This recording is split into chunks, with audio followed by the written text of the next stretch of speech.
Yeah, thank you very much for giving us the opportunity to introduce our work here and discuss our activities.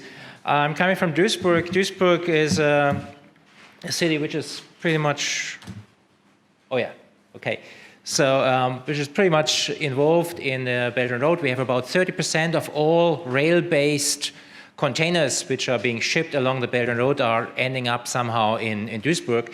So our city and our business community are very, very much involved in Belt and Road, and that actually implies or gives structure to our work. So we don't just have to give basic information, but the requests we get from business and from our city are much more on interpretation of what is going on along the Belt and Road. And here it is important that we are not just understanding Belt and Road as just a new transport corridor between Europe and China, but it's much more. It's opening a whole new economic sphere. It's integrating, hopefully, all these countries existing in between Europe and China into a new economic and social sphere. And therefore, we are trying to integrate this whole neighboring countries or countries and societies existing along the Belt and Road in our activities.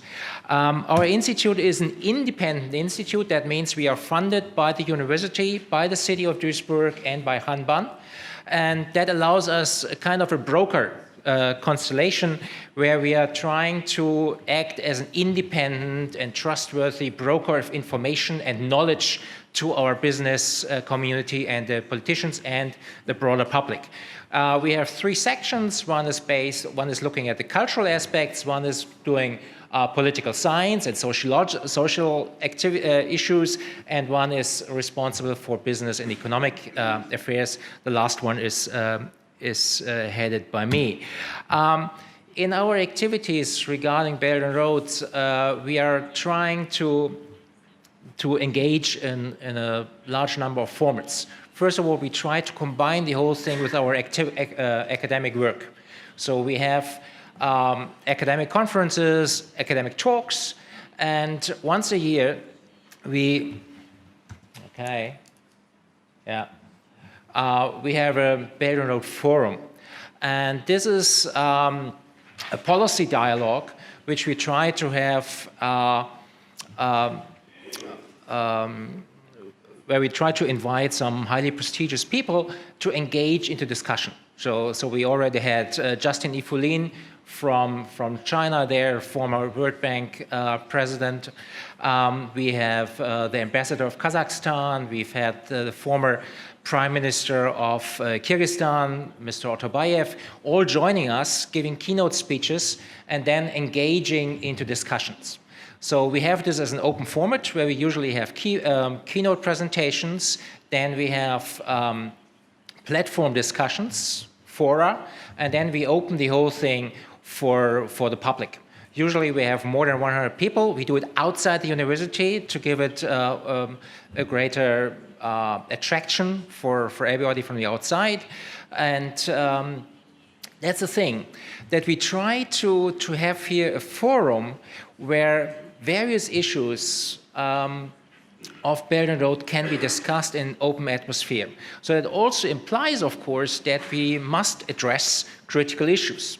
I mean, for example, last year we had a collaboration with the Association for Southeast European Studies. And of course, 16+1 is a topic which is very important for the Europeans, for the European Union, which is trying to come to grips to understand what's going on in the 16+1 format, where China is collaborating with 16, 17 countries from Eastern and Southern Europe. What impact does this have for the rest of Europe? These are issues where people are very much interested in and want to know more, and where we see a task and a responsibility for us as a Confucius Institute to broker, to try to increase understanding and stop a situation where we have simply people not talking with each other, but everybody just thinking in his own way. We try to bring these circles together and create discussions and an exchange of ideas and opinions, which we really think is crucial, that we try to combine and integrate these belief systems, kind of, and enter dialogue.